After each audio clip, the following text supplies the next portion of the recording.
सर्वेभ्यो नमः। देववाणी संस्कृतं यूट्यूब चलदृश्यं प्रति भवतां भवतीनां च हार्दं स्वागतम्। मित्रों, पारिभाषिक को पढ़ रहे हैं और ये पारिभाषिक अब समाप्ति की ओर चल रही है। ठीक है, इसका कुछ ही दिनों में समापन हो जाएगा और इसके बाद अब हमारे इस व्याकरण की सीरीज में जो ग्रंथ पढ़ेंगे वो होगा काशिका। काशिका वृत्ति। जयादित्य और वामन आचार्यों के द्वारा अष्टाध्यायी सूत्रों पर लिखी गई विशिष्ट वृत्ति काशिका। काशिका को संस्कृत व्याकरण पढ़ने वाले लोग जानते हैं। तो आप हमारी इस सूचना को अधिक से अधिक शेयर करें कि जो भी काशिका वृत्ति को पढ़ना चाहते हैं वो देववाणी संस्कृतम यूट्यूब चैनल पर लाइव निःशुल्क पढ़ सकते हैं। ठीक है, चलिए आज की हमारी एक कक्षा संख्या है षट सप्ततितमी, 76वीं है। ठीक है, 76 कक्षाएं हमारी हो गई हैं।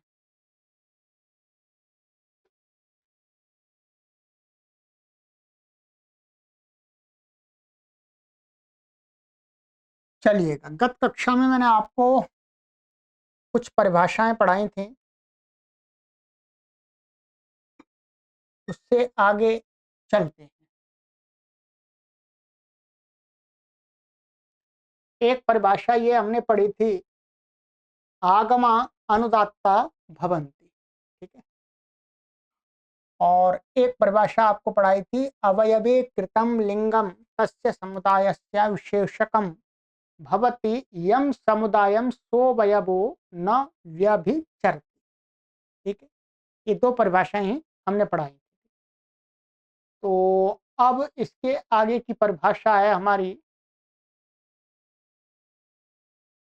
113वीं परिभाषा, वर्ण ग्रहणे जाति ग्रहणम। ठीक है, चलिए इसकी पहले उत्थान का देख लेते हैं, गुरुजी ने क्या लिखी है।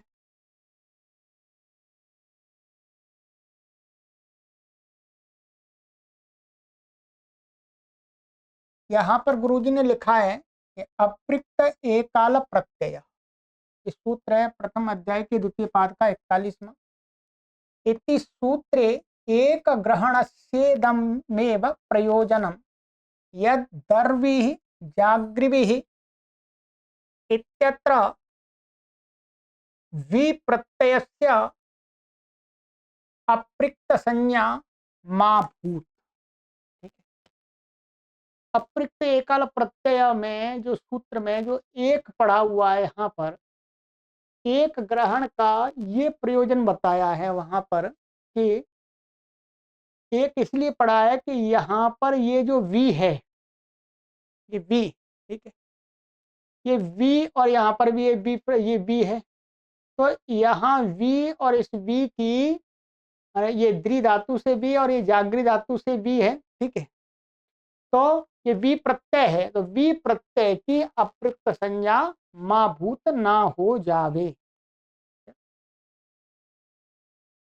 यदि यहाँ पर एक नहीं पढ़ेंगे तो इसकी भी अप्रिक्त संज्ञा हो जाती, क्योंकि ये भी वी माने अल है, ये वा और ई, ये भी तो अल ही है, ई भी अल में आता है, वह भी अल में आता है। तो इसलिए एकाल अर्थात एक अल मात्र, परंतु यहाँ पर तो वी में दो अल हैं, एक और दो ई, मान व और ई, तो इसलिए नहीं। तो वही कहते हैं, यदि अत्र एक ग्रहणं न क्रियेत अल प्रत्ययः इत्येव उच्येत तदापि तदेव फलम लभ्येत। अब यहाँ पर कह रहे हैं कि आपने जो एक ग्रहण करने का जो फल बताया है कि वी में अप्रिक्त संज्ञा ना हो जाए इसकी, इसलिए पढ़ाया इसलिए, परंतु आप यहाँ पर एक ग्रहण ना करेंगे तो भी केवल इतना ही कहते हैं अल प्रत्यय, तो भी उससे भी इत्तेव उचित ना कहें तो तदा तब भी क्या है, वही फल प्राप्त हो जाएगा, तब वी की अप्रत्यय संज्ञा नहीं होगी। तो भी अल प्रत्यय कहेंगे तो अल माने एक अल मात्र की ही होगी, जो प्रत्यय एक अल माने एक वर्ण वाला बचा हुआ उसी की होगी, वी पूरे की नहीं होगी। कैसे कहते हैं, कथम, ये कैसे हो सकता है जी? तो कहते हैं यदि ही अल प्रत्यय इत्यनेन अनेकाल प्रत्ययोप्यपि अप्रक्त संज्ञकः स्यात् तर्हि अलग्रहणम् अनर्थकं स्यात् एवं ही अप्रक्त प्रत्यय इत्येव वदेत्। अब यहाँ पर कहते हैं कि यदि महर्षि पाणिनि इस अप्रक्त एकल प्रत्यय को केवल इतना ही बनाए, अप्रक्त अल प्रत्यय, तो अल प्रत्यय यदि इतने कहने से कोई व्यक्ति यदि ये कहता है कि अनेकाल की भी अप्रक्त संज्ञा हो जाएगी, तो फिर यहाँ पर अल कह पढ़ना ही बेकार हो रहा है भाई। यदि अनेकाल अनेक अल वाले प्रत्यय की भी अप्रक्त संज्ञा करनी हो, तो फिर अल माने अल के द्वारा यदि अनेक अल वाले माने अनेक वर्ण वाले प्रत्यय की अप्रक्त संज्ञा हो जावे, तो अल ग्रहण करना ही बेकार, पढ़ना ही बेकार है। फिर तो प्रत्यय पढ़ दें, अब जो भी जितने भी वर्ण हो, एक हो तो एक की हो जाएगी, दो होंगे तीन होंगे सबकी हो जाएगी। सारी अलग्रहण अनर्थकम से अलग्रहण भी पढ़ना बेकार हो जाएगा। इसका मतलब एवं ही अप्रक्त प्रत्यय, यदि ऐसा ही करना हो तो फिर क्या है, इतना ही कहते, फिर तो अब अल भी हटा दें यहाँ पर, अप्रक्त प्रत्यय प्रत्यय अप्रक्त संज्ञक होता है। इसका मतलब अल कह रहे हैं, अल कह रहे हैं तो अल का मतलब है जो अनेक अल नहीं, एक अल, ये अपने आप अर्थ निकल के आएगा, तभी अल का पढ़ना सार्थक है। इत्येव वदेत् तदा एवं एक ग्रहणम व्यर्थम सद इमाम ज्ञापयति, इमाम परिभाषाम ज्ञापयति। यहाँ पर जो एक ग्रहण पड़ा है, क्योंकि एक का जो यहाँ पर जो इसका एक का प्रयोजन बताया, वो प्रयोजन तो अल मात्र के कहने से ही सिद्ध हो जाएगा नियम, परंतु अब एक फिर भी पढ़ा है तो वो व्यर्थ होकर के इस परिभाषा को ज्ञापित करता है। क्या ज्ञापित करता है? वर्ण ग्रहणे जाति ग्रहणम, कि महर्षि पाणिनि ने अपने शास्त्र में जहां पर वर्ण को लेकर के कोई कार्य कहा है, तो उसमें वर्ण जाति का ग्रहण होता है। जैसे अल, ये कहा क्या,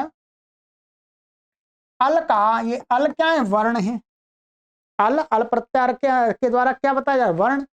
तो वर्ण को ग्रहण में यहां पर जाति का ग्रहण होगा, माने एक अल नहीं आएगा, जितने भी अल होंगे आ सकते हैं, दो भी तीन भी चार भी, ऐसा शास्त्र में नियम हो गया कि जहां पर भी अल को कह करके माने वर्ण को लेकर के कोई कार्य कहा जाता है, तो उसमें वो वर्ण जाति माने वो उस वर्ण जाति के जितने भी वर्ण होते हैं वो सब में प्राप्त होता है। इसलिए यहां पर भी अल पढ़ने पर माने एक की भी प्राप्त हो रही थी, अनेक की भी प्राप्त हो रही थी, तो उसमें कि अनेक का ग्रहण ना हो, एक ही अल का हो, इसलिए एक पढ़ा है। ठीक है, तो वही कहते महावश में परिभाषा ही बताए, यह शास्त्रे वर्ण से ग्रहणे वर्ण जातिर ग्रहणम जायते। इस शास्त्र में महर्षि पाणिनि के व्याकरण में वर्ण का ग्रहण करके जो कार्य कहा जाता है वो वर्ण जाति का ग्रहण कराता है। तद अनेन ये एक ग्रहणम सार्थकम जातम, तब फिर अब एक ग्रहण पढ़ना अप्रत्ययकाल प्रत्यय में सार्थक हो जाता है। इतर्था अल प्रत्यय इत्येतावति उच्यमाने ही अल जातिर ग्रहणम स्यात्। यदि अब यहाँ पर यदि ये वाली परिभाषा का अस्तित्व है तो अल पढ़ेंगे तो अल से यहाँ पर अल जाति का माने अल, अल सभी वर्ण आ जाएंगे उसके अंदर। ततश्चानेकस्याप्यलो ग्रहणं प्रसज्येत एक ग्रहणेन हीनाति प्रसंगो भवति। ततश्च अनेकस्यापि अलो ग्रहण माने उससे क्या हो जाएगा, अनेक अलों का भी ग्रहण प्राप्त होने लगता। तो एक ग्रहणेन नाति प्रसंगा, अब एक पढ़ दिया इसलिए अब एक ही अल की अप्रयुक्त संज्ञा होगी, एक ही अल वाले अल प्रत्यय की। ठीक है, एक वर्ण वाले प्रत्यय की ही अप्रयुक्त संज्ञा होगी, अनेक की नहीं होगी। सार्थक हो गया। और कहते हैं अन्यत्र चेदम फलम, और इस परिभाषा की ज्ञापित हो जाने से दूसरी जगह क्या लाभ मिल जाता है। कहते हैं धिप्सति धीप्सति इत्यादौ दंभ धातोः सनि दंभ इच्च इति त्वे दिंभ स इति स्थिते हलन्ताच्च इत्यत्र हल इत्यनेन हल जातिरग्रहणात् सनः कित्वं सिद्धं भवति इत्याद्यनेकं प्रयोजनं वेदां कुर्वन्तु विचक्षणा इति।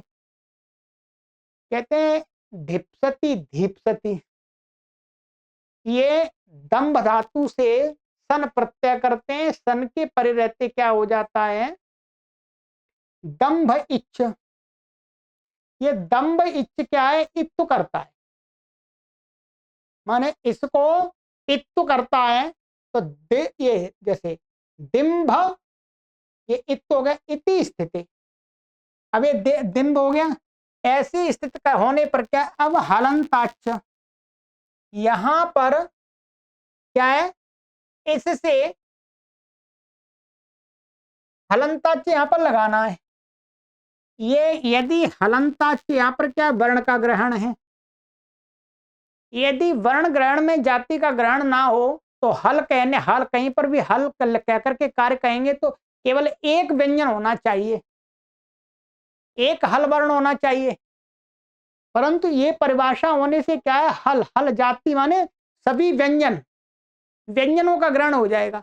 अब यहां पर कितने भी व्यंजन हो, एक के समीप कितने भी व्यंजन हो, उससे उत्तर झलादि सन क्या कितवत हो जाएगा, क्या हो जाएगा, कितवत हो जाएगा।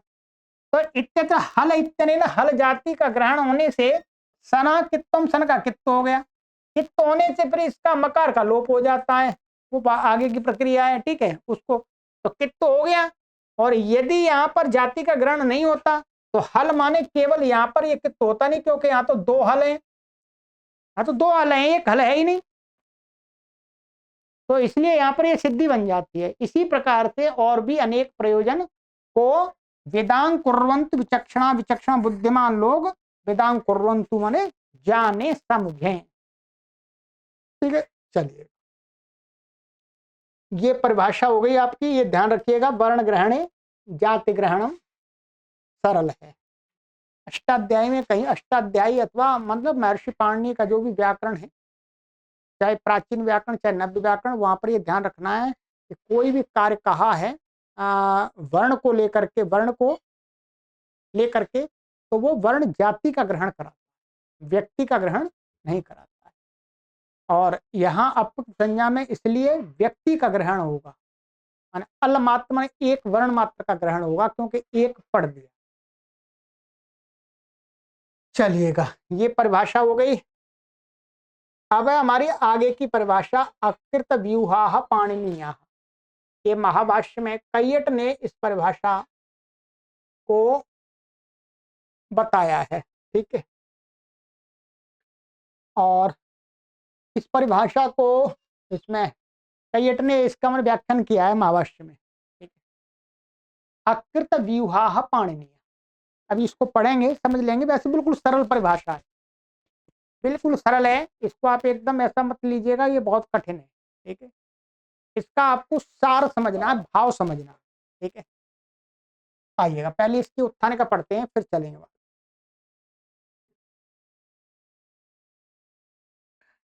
सेदुषः इत्यत्र एत्वाभ्यासलोपयोः कृतयोः सेद इवस् अस् हि लिडादेशः क्वसुर्बलादि आर्धातुक प्रत्यय रूपेणावतिष्ठते तदाश्रित्य वस्वेकाजाद घसाम इति इट भवति। ठीक है। तच्च पूर्वोपस्थित निमित्तकम अंतरंगम इति कृत्वांतरंगम शसम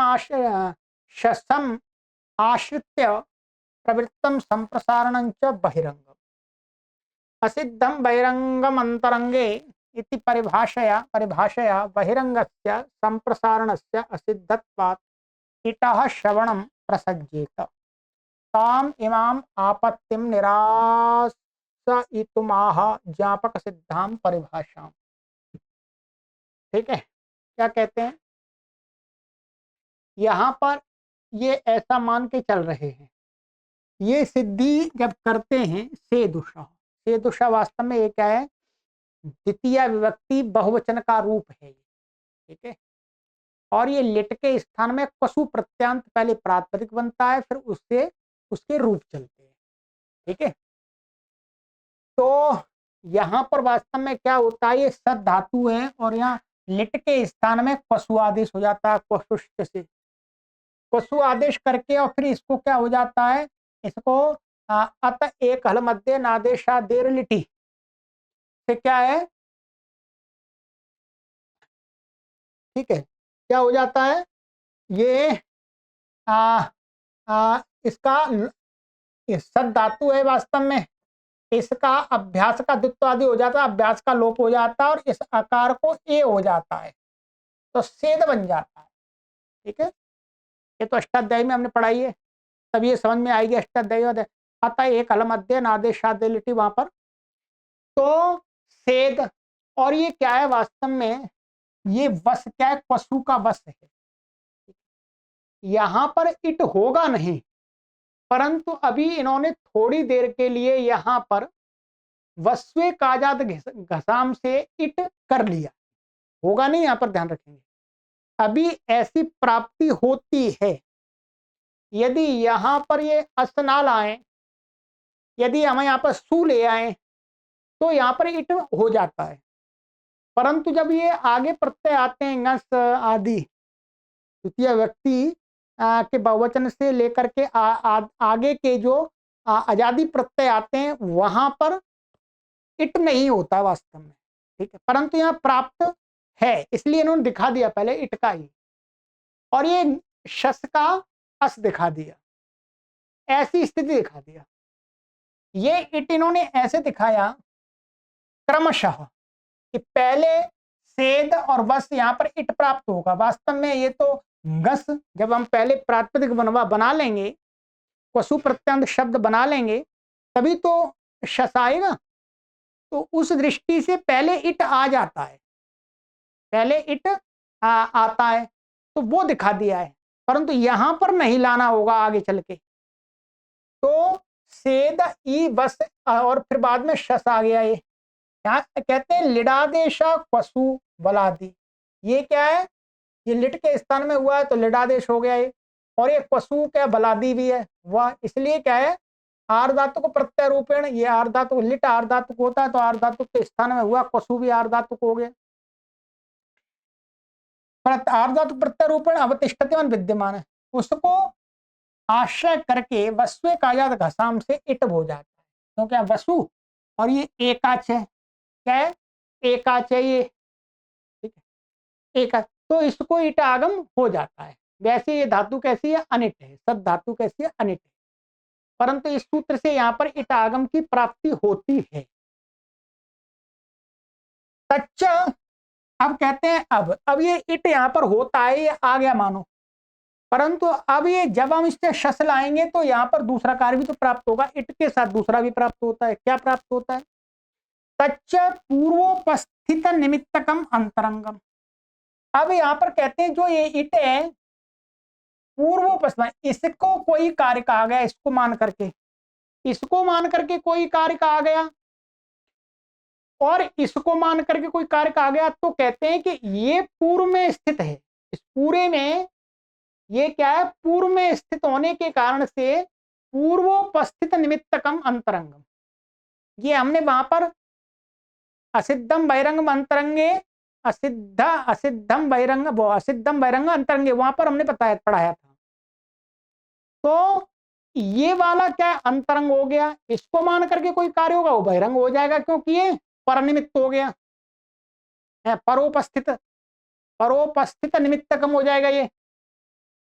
तो कहते हैं ये वाला इसको मान करके कोई कार्य होगा वो अंतरंग, इति कृत्वा अंतरंगम, जो इट है वो अंतरंग है। और शसम आश्रित्य प्रवृत्तम संप्रसारणम च बहिरंग, और वास्तव में इसको मान करके यहाँ पर क्या प्राप्त होता है, संप्रसारण प्राप्त होता है। क्या है, इसको यहां पर मान करके इसको संप्रसारण प्राप्त होता है। ठीक है, ये संप्रसारण वाला हमारा जो सूत्र है ये 6वें अध्याय के वहीं जो भसंज्ञा का प्रकरण है ये वहां पर सूत्र है ये। ठीक है, ये मैं बता देता हूं आपको। ये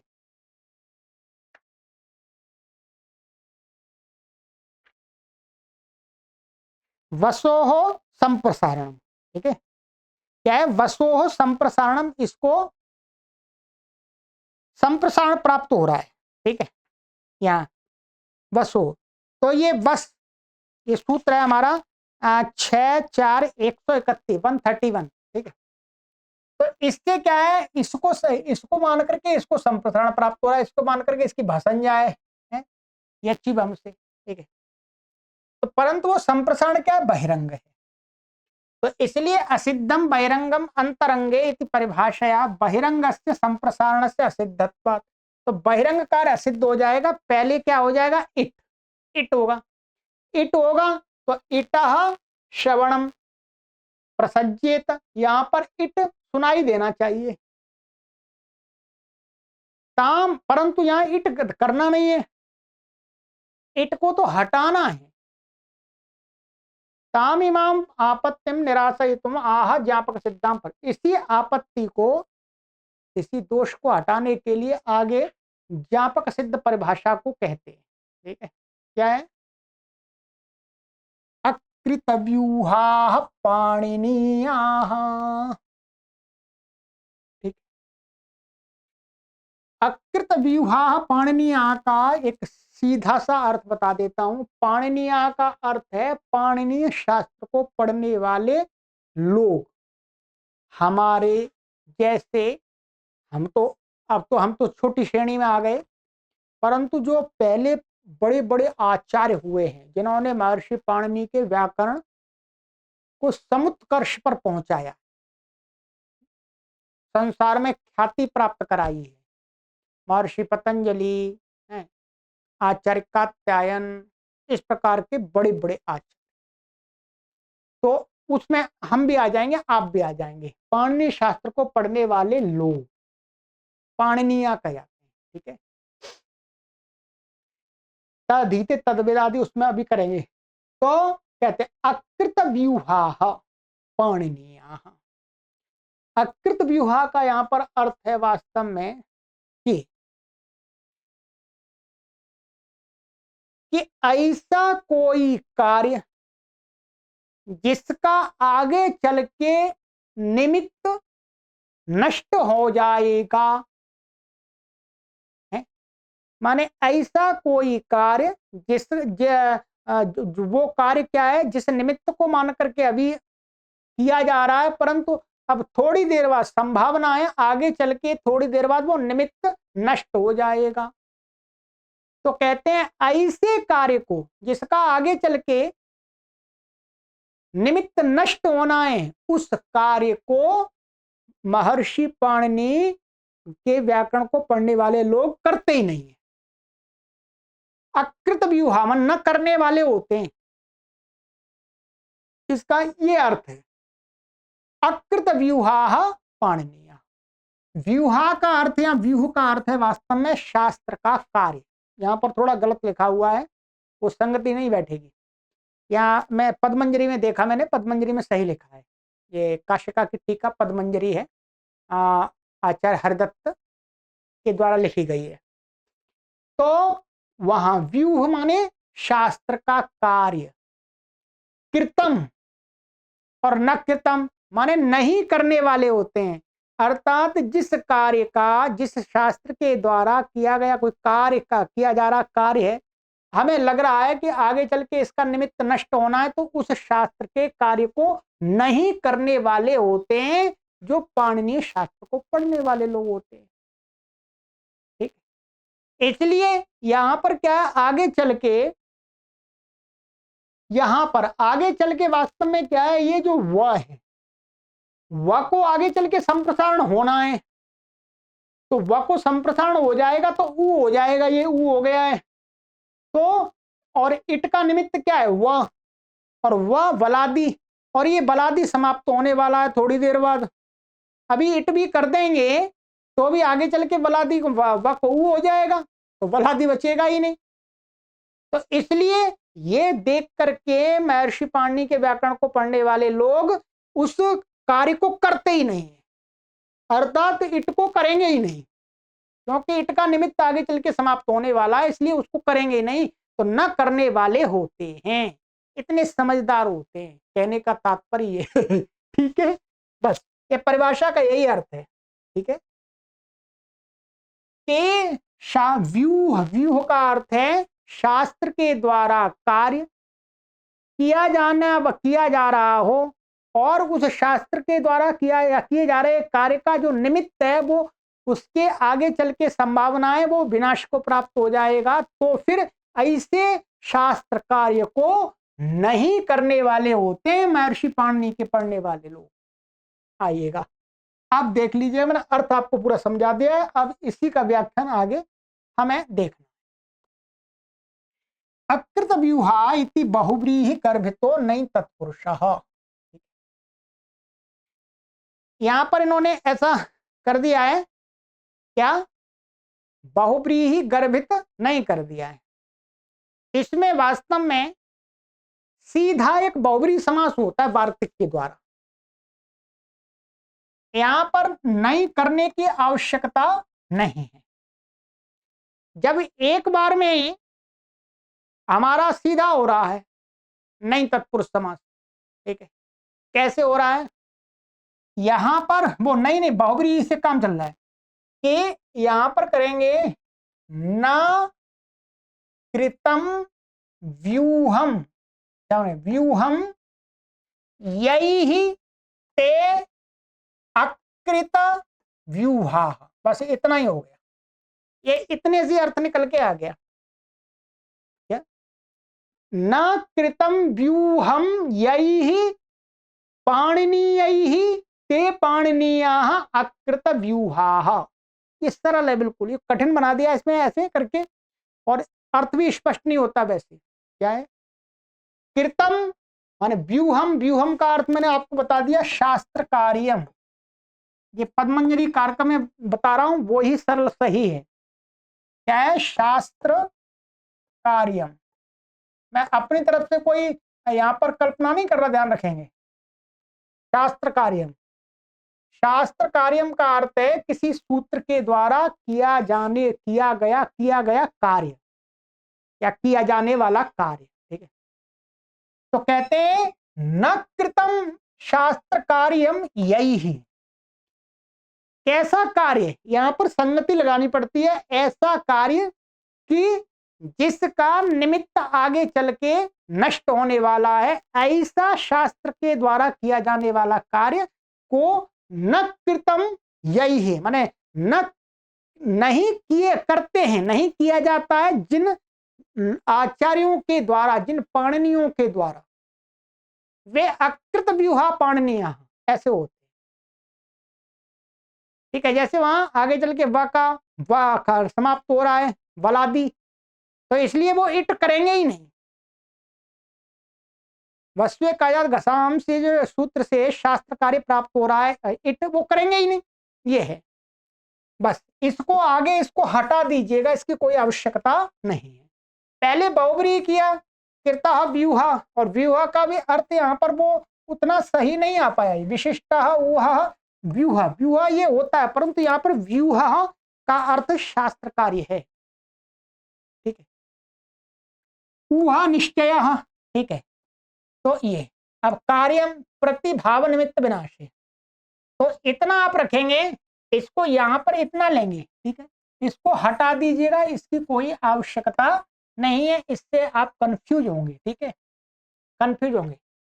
तो इसमें क्या होगा, ये सीधा बहुब्री हो जाएगा, गर्भित नहीं होगा, बहुब्री समास हो जाएगा। यहां पर एक वार्तिक है, मैं बता देता हूं आपको, हमने पढ़ाया भी है आपको। ये क्या है, नहीं के जब अष्टाध्यायी पढ़ाई, वो अष्टाध्यायी भाष्य में पढ़ाते समय मैंने आपको पढ़ाया था।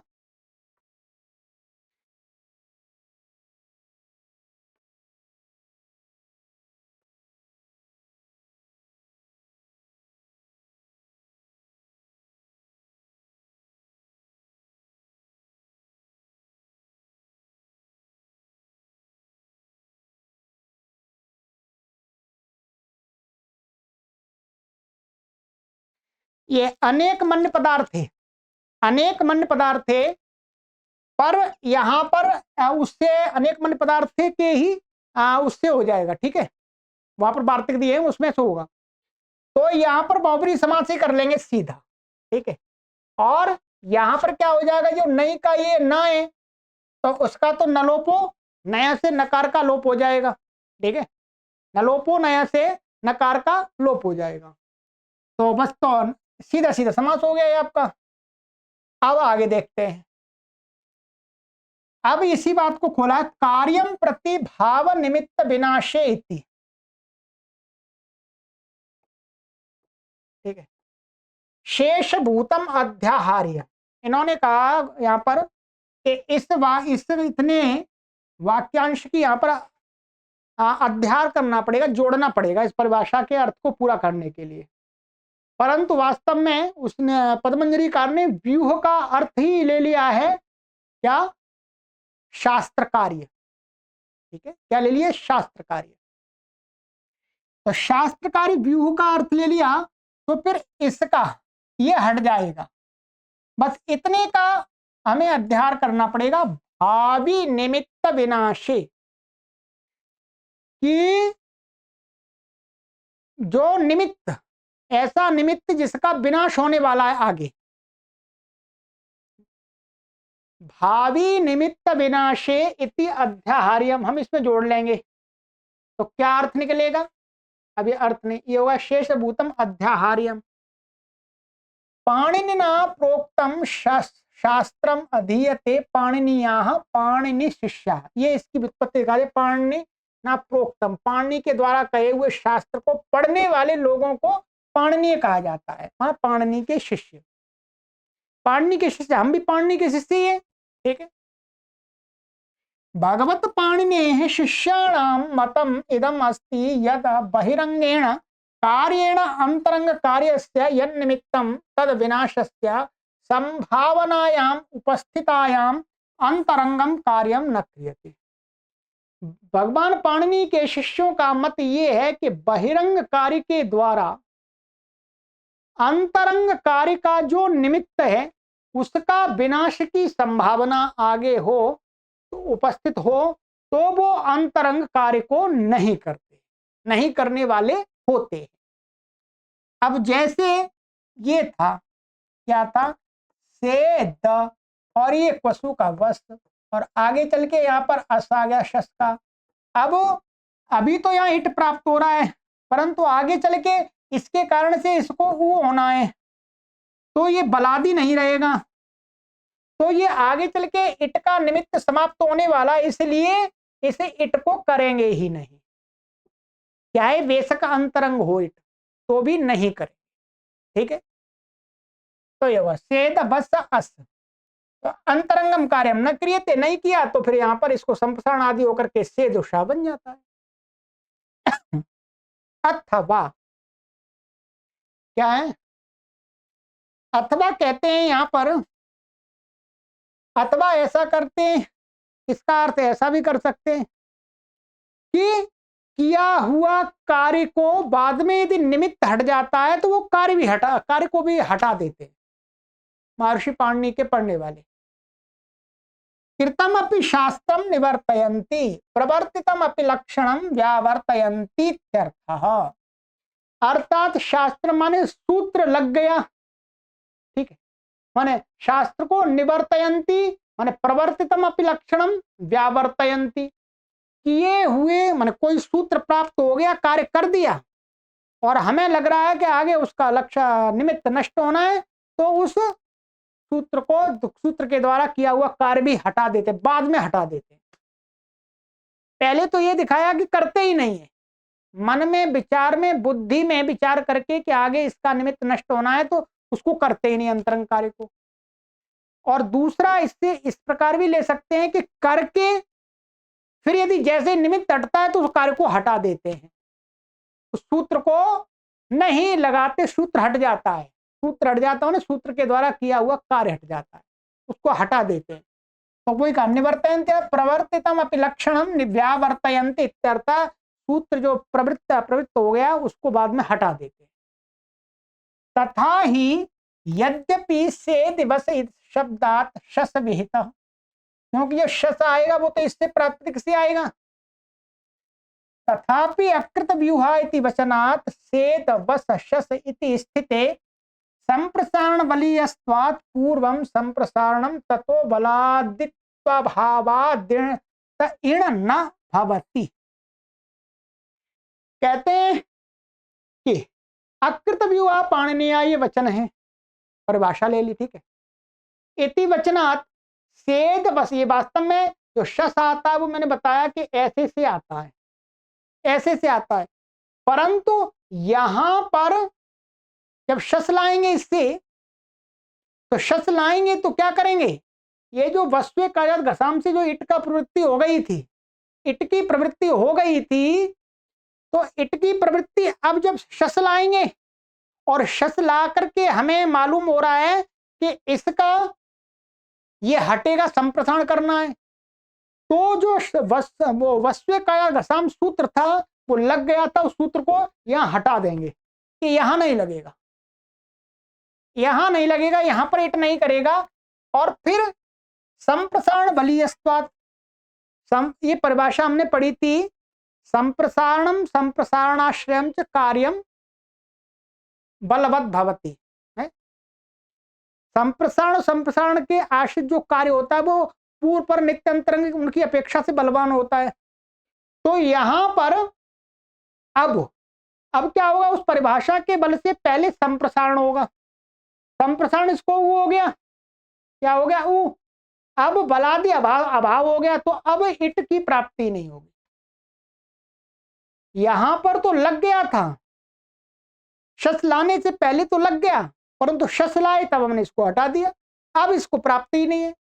तो ये प्रक्रिया ऐसी भी कर सकते हैं, परंतु पहली वाली प्रक्रिया उत्तम प्रक्रिया है, क्योंकि जब भी हम कोई शब्द की सिद्धि करते हैं तो हम बुद्धि में विचार करते हैं, अच्छा ऐसा होगा, ऐसा होगा, ऐसा होगा, पूरा विचार कर लेते हैं, पहले विचार कर लेते हैं, ठीक है। तो ये हो गया, इस प्रकार से यहां पर ये इन्होंने घटा दिया। अब इसका ये ज्ञापक बता रहे हैं, ये थोड़ा सा हो सकता है आपको समझने में कठिन हो जाए, जितना समझ में आ जाए उतना समझ लीजिएगा।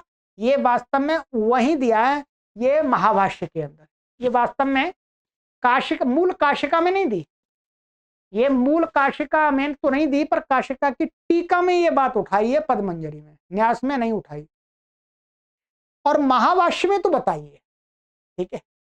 आइएगा, इसको समझाने का प्रयास करता हूं, ठीक।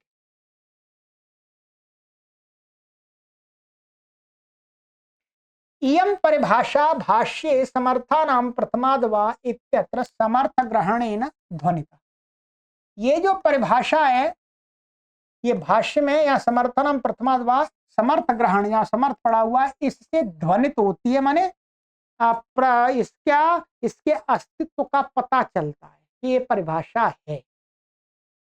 समर्थ ग्रहण करने के महर्षि पाणिनि बताना चाहते हैं कि अकृत व्यूहा पाणिनीय ये परिभाषा है। तत्र ही अर्थाविधाने यत् समर्थम तदगृह्य, यहां पर समर्थ क्या है, यहां समर्थ क्या कहा है, वास्तव में ये कहा कि जो हम जिस अर्थ को कहना चाहते हैं उस अर्थ को कहने में जो समर्थ प्रातिपदिक है उससे प्रत्यय होता है, उससे प्रत्यय होता है। ठीक है, यदि ये प्रातिपदिक मात्र समर्थ है तो उससे हो जाएगा, यदि सुबंत, दोनों से लिया है मापन, सुबंत यदि समर्थ है तो सुबंत से प्रत्यय होता है। तो अर्थाभिधाने यत् समर्थम, क्या किया, अर्थ के कहने में जो समर्थ है वो यहां समर्थानाम प्रथमाद्भाव, उन समर्थों में प्रथम से क्या होता है, प्रत्यय होता है। तद गृह्यते, उसी का ग्रहण है, माने इस अर्थ, इस शाब्दिक अर्थ को लेकर के यहां समर्थ शब्द को ग्रहण किया गया है। ठीक है, अब आइएगा आगे।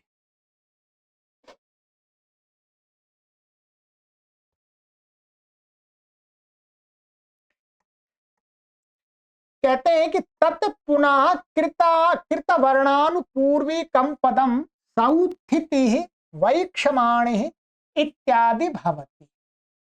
अब ये कृत, ये तत्पुनः वो क्या, वो कैसे होता है, अर्थाभिधान कैसे बताया जाएगा, तो कहते हैं कि अर्थाभिधान तब होता है जब हम इस प्रकार से चलते हैं, इस प्रकार से चलते हैं, क्रम से चलते हैं।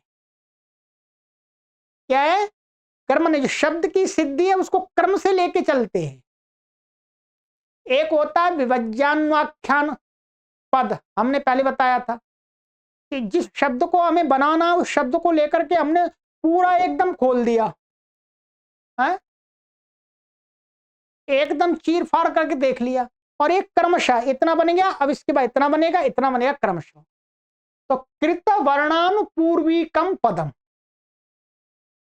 पद को कहा कि पद वो होता है जिसमें क्या माने क्रमशः कार्य होते हैं, क्रमशः कार्य होते हैं। जैसे जो हमने बनाया से दुषा, तो से दुषा में हम पहले क्या बनाएंगे, से दिवस, क्या बनाएंगे, से दिवस। और विभज्यान्वाख्यान में हम क्या देखेंगे, विभज्यान्वाख्यान में देखेंगे हम सद धातु है, पशु प्रत्यय आ गया, शस आ गया, ऐसे करके देखेंगे। ठीक है, और कृतानु, वो ये कृत वर्णानुपूर्वी कम जब लगाएंगे तो क्या देखेंगे, पहले सद धातु है, पशु आया, फिर हमने सारे कार्य कर लिए, फिर से दिवस बन गया, अब आगे इससे प्रातिपदिक बन गया, अब इससे स्वादि उत्पत्ति होगी तो शस लाए। तो ये हो गया कृतानु, वो कृत वर्णानुपूर्वी। तो कहते हैं इस प्रकार से क्या होता है, सौत्थिति वैक्षमाणे इत्यादि ये सिद्ध होते हैं। क्या है, ये सिद्ध होते हैं। ये वस्तुतः अभी बता रहे हैं आगे कैसे बनेंगे।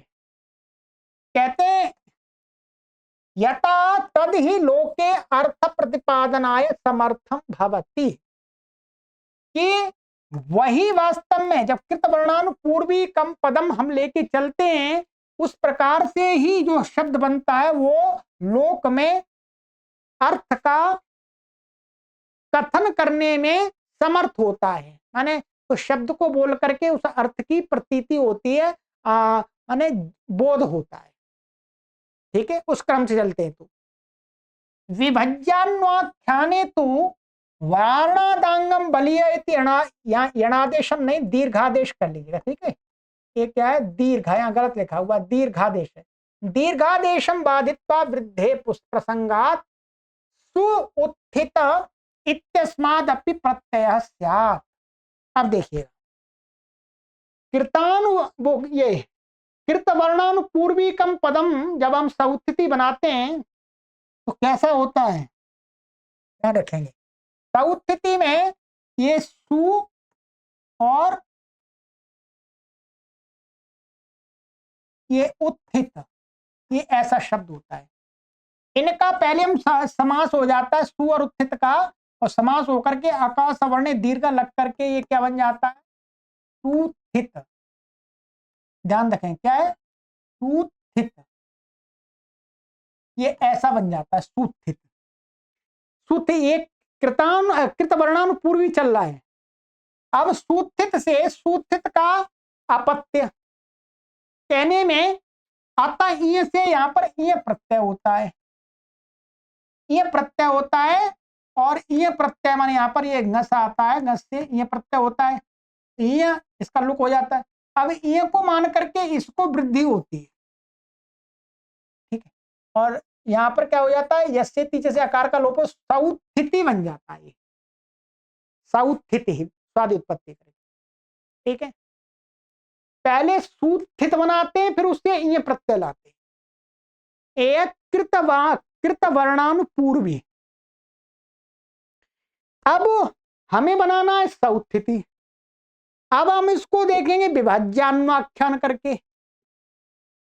विभाज्यान्वाख्यान माने जो सौत्थिति है, इसमें क्या क्या था वो सारा देखा जाएगा। तो पहले से तोड़ देंगे सु उत्थिति, और उससे फिर लाएंगे ये प्रत्यय,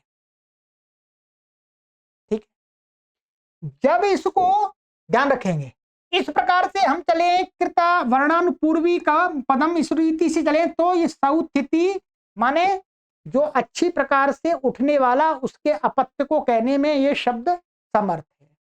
इसी प्रकार से ये है वीक्षमाण। वीक्षमाण का अच्छी प्रकार से देखना, देखने वाला, उसका अपत्य वैक्षमाणी, ठीक है। तो वी और ईक्षमाण, तो वीक्षमाण बनता है, ये शानच प्रत्यय का है वास्तव में, ठीक है। वीक्षमाण और वैक्षमाणी ऐसा बनेगा, ठीक है। तो ये इत्यादि भवती, इसका भी मैं बता देता हूं ये क्या है।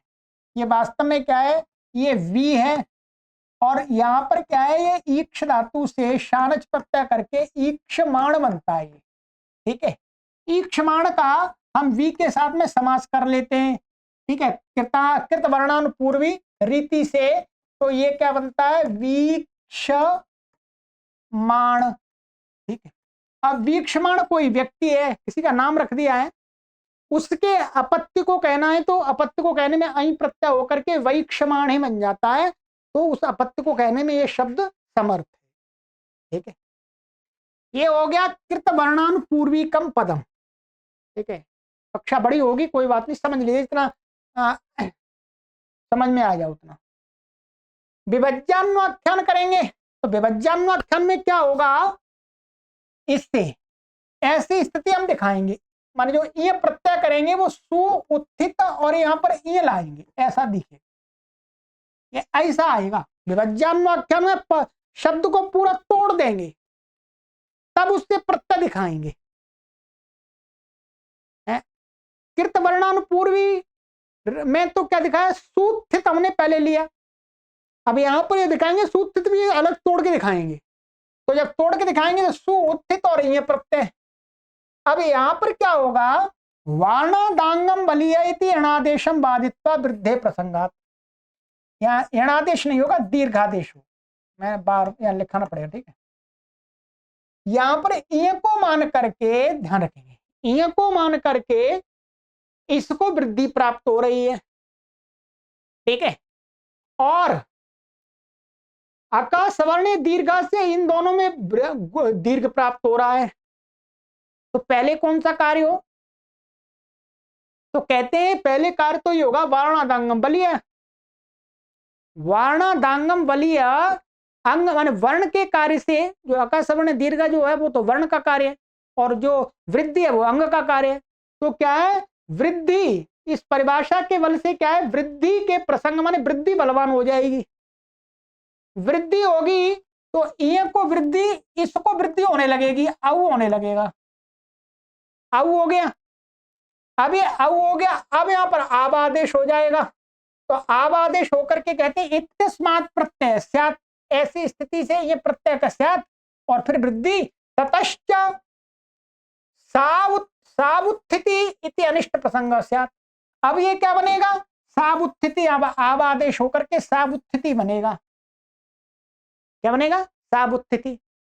सावुत्थिति से ये वाला अर्थ का ही नहीं जा सकता, ये तो गलत शब्द है।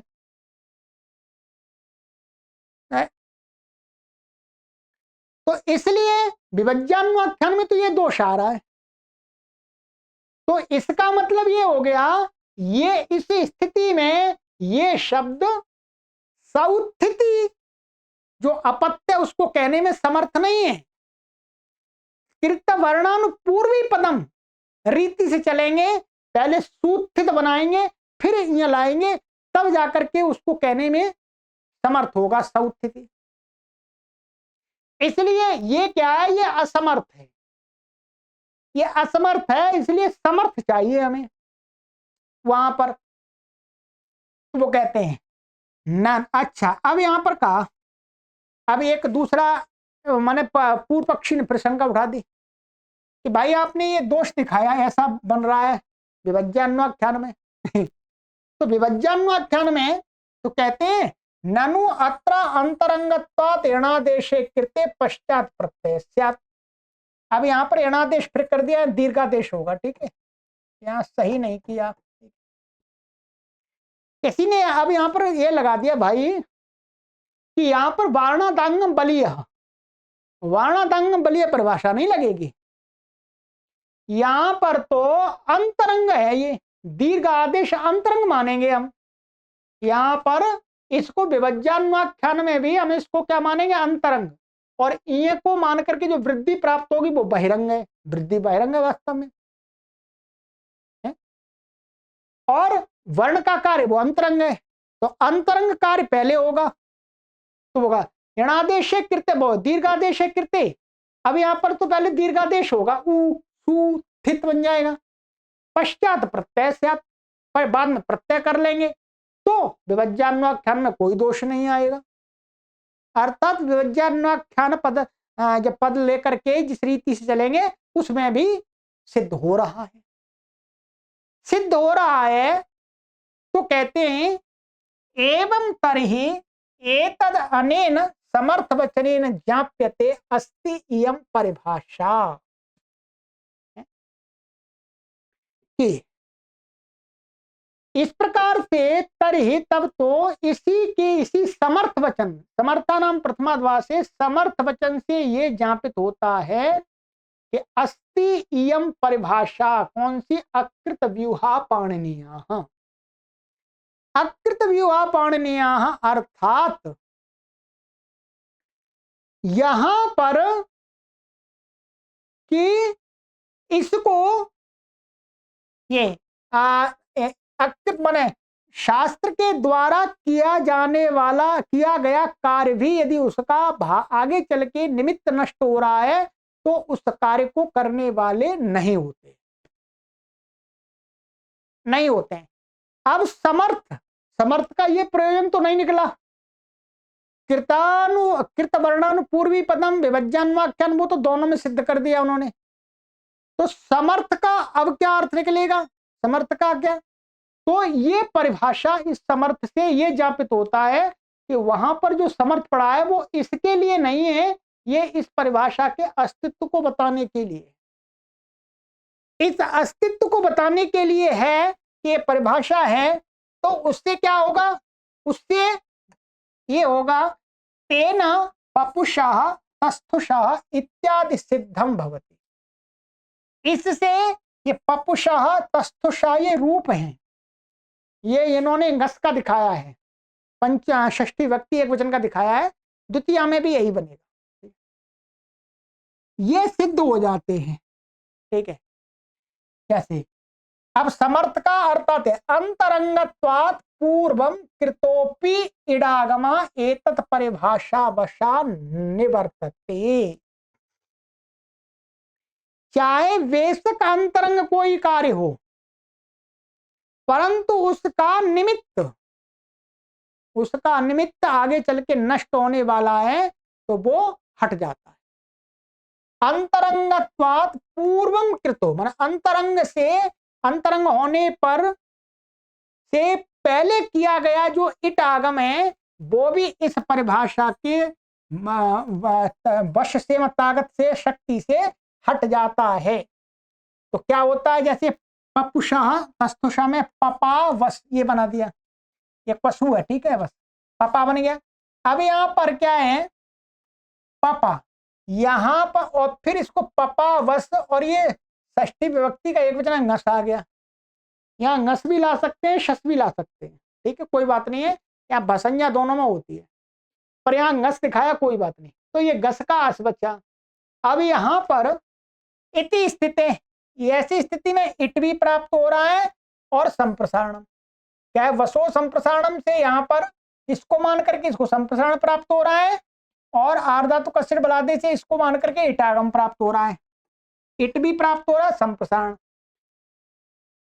तत्र संप्रसारणम बलीयः प्रतिपद विधानात् इति। प्रतिपद विधानात् माने क्या है, संप्रसारण बलवान है।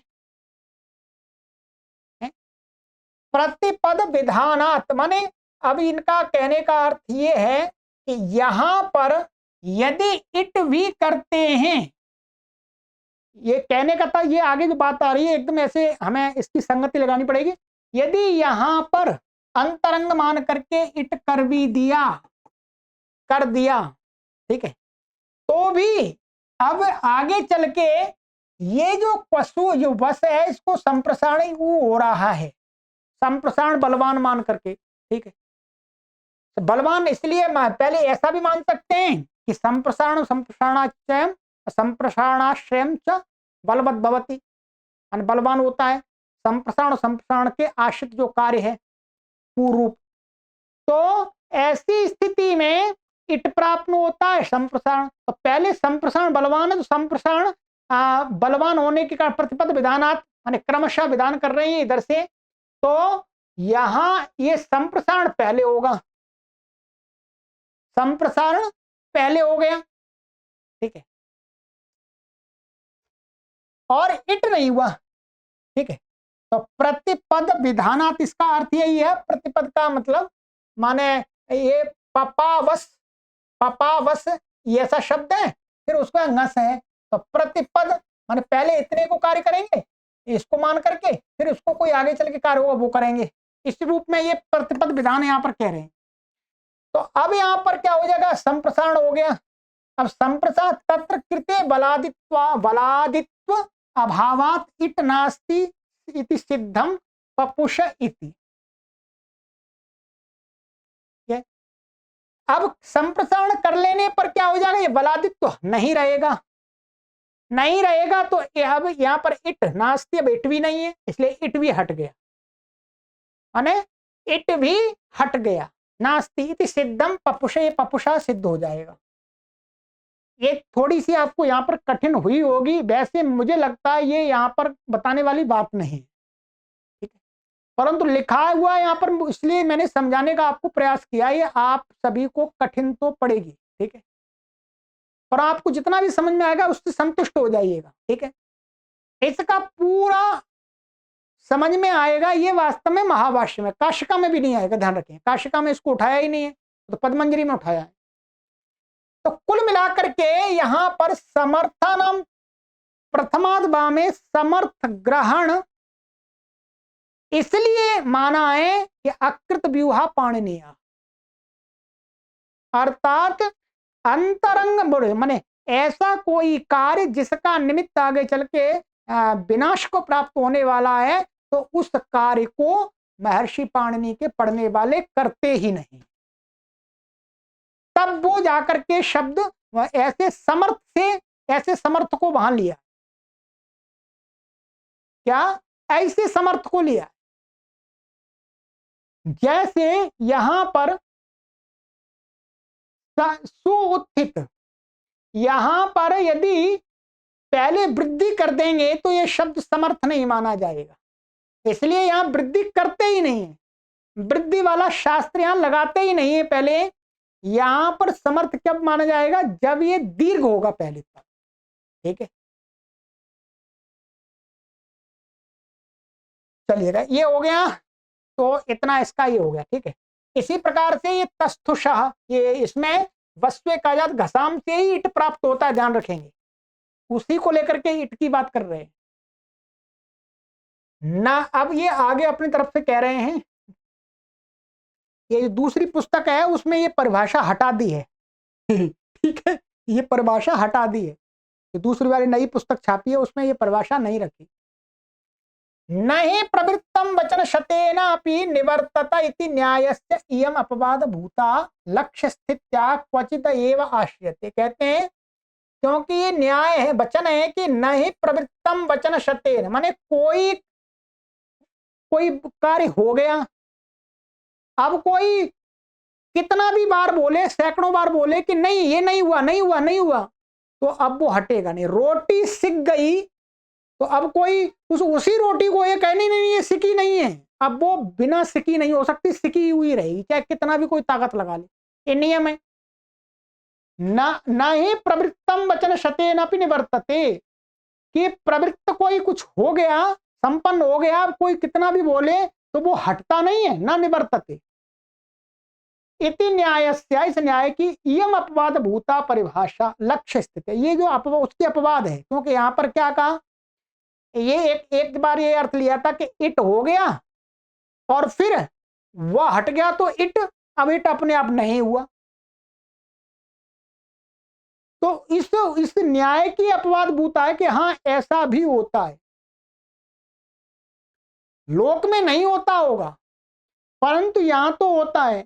इयम अपवाद भूता लक्ष्य स्थित्या, लक्ष्य माने उदाहरण की स्थिति से, स्थिति के अनुसार हमें उदाहरण सिद्ध करना, हर जगह नहीं लगानी। स्थित्या क्वचिद एव आश्रिते, कहीं कहीं पर ही इस परिभाषा का आश्रय लिया जाता, हर जगह नहीं लिया जाता। अन्यथा ही आनुपूर्व्या सिद्धत्वम इति वचनम इदम अनर्थकम स्यात्, क्योंकि व्याकरण में ये कहा है कि हम कोई भी शब्द बनाए उसको आनुपूर्वी माने क्रम से बनाए। ये जो परिभाषा है, ये परिभाषा हम कौन से पक्ष में लगाते हैं, विभज्यान्वाख्यान में। हम पूरा देखते हैं कि ये अच्छा ये नष्ट होने वाला है इसलिए नहीं लगाए हैं, नहीं लगाया, ठीक। तो इसलिए कहीं कहीं पर भी इस परिभाषा का आश्रय लिया जाता है। और बस मैं अंत में यही कहूंगा, ये परिभाषा थोड़ी सी आपको जटिल लग रही होगी है, और है सरल, इसका अर्थ पूरा सा यही है। ये प्रसंग थोड़ा सा कठिन हो गया आपके लिए, बस इसका पूरा अर्थ यही है कि अकृत व्यूहा पाणिनीयः, इसका मोटा सारा आपको यही समझ लेना है कि पाणिनि के शिष्य, पाणिनि परंपरा में पढ़ने वाले जो लोग हैं वो अकृत व्यूहा अर्थात कोई कार्य शास्त्र के द्वारा किया जाता है और उस किया जाते समय ये लगता है कि इसका जो जिस निमित्त को लेकर के कार्य हम यहाँ कर रहे हैं वो निमित्त आगे चल के नष्ट होना है, तो उसको न करने वाले होते हैं पाणिनि के शिष्य। बस ठीक है, चलिएगा, कक्षा काफी बड़ी हो गई है, अब मैं भी क्या कर सकता हूँ, ठीक है। चलिएगा, अब आगे की परिभाषा सरल है, ये पहले भी हम पढ़ चुके हैं, निमित्ता पाए नैमित्त कस्याप्य पाया। एक संस्कार बन रहा है आपका, कुछ परिभाषाओं के विषय में संस्कार आपका बन रहा है। सर्वेभ्यो नमः।